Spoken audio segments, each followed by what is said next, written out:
In this video, we will learn how to make the calculator reduce fractions for us. So let's take a simple fraction such as 4/6. We know, mathematically, that it can be reduced by dividing both top and bottom by 2, and we can reduce it to 2/3. So we can probably do that by hand, but what if we can make the calculator do it? So it's important to remember that fractions are division. Division is fraction. They're the same thing. Fractions aren't some special operation. So people ask me all the time, where's the fraction button on my calculator? Well, what is a fraction? What does this mean? This means 2 divided by 3. This means 4 divided by 6. So I literally have to type in 4 divided by 6. Okay? So now what you're probably used to and very familiar with is that, of course, when I type in a division problem into the calculator, it's giving me a decimal. And again, decimal is not the same as, right, 2/3. It's not giving me 2/3. How can I force the calculator to give me 2/3? Well, I'll show you. If you look above the probability button, there's this little thing that says FD and it has some arrows between it. That stands for fraction decimal. This means that it will make the calculator toggle between a fraction and decimal answer. Again, remember, to get any of the functions that are above the button, we need to hit the second button first. So let's hit the second button and then probability. So it's going to take that 4/6 and it's going to convert it into a fraction. And notice it gives us 2/3. So we've just done this both manually and also using a calculator. So let's go bigger. What if I have 100/200?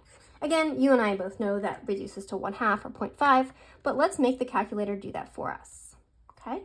So I'm going to type in 100 divided. Remember, division is fractions. Fractions are division. 100 divided by 200 and press enter. Again, if I just press enter, right, this is going to give me a decimal. So again, I have to go back to my second button. So hit second and then the FD, right, the probability button. Okay, and then it converts it to 1/2. Now, we run into a little bit of difficulty here when we get into improper fractions. So if we have improper fractions, I'm going to show you what the calculator does and why we have to do an extra step. So remember, improper fractions happen when the numerator is larger than the denominator. Okay? So for example, let's say I have 3/2. Now, you and I know that's already reduced as far as it can be.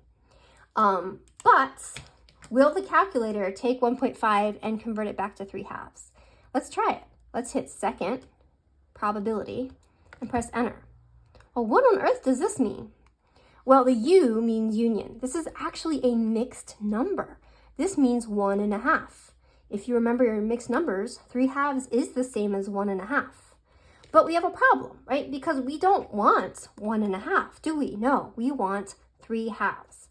How can I force the calculator to give me 3/2 instead of the mixed number that it's currently giving me? Well, we have to do one more step.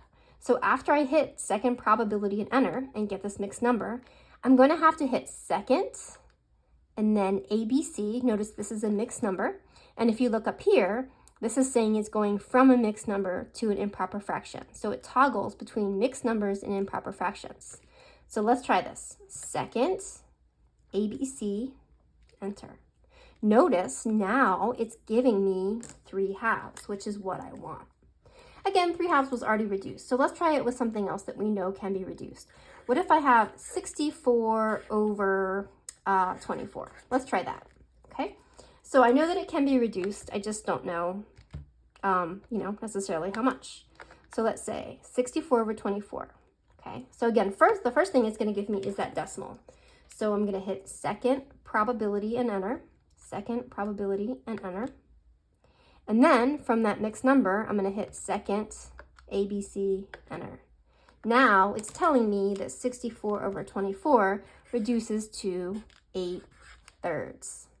Okay, so again, be careful. If you're working with improper fractions, in other words, if your numerator just happens to be larger than your denominator, you're going to have to do a second step to strong arm your calculator into giving you an improper fraction rather than a mixed number.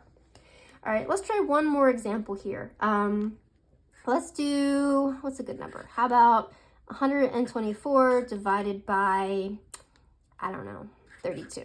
How about that? Okay. So 124 divided by 32.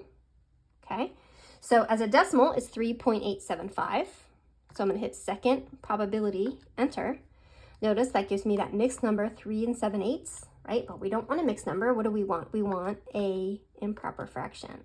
So then when we get that, we see that, okay, well, actually it reduces to 31/8.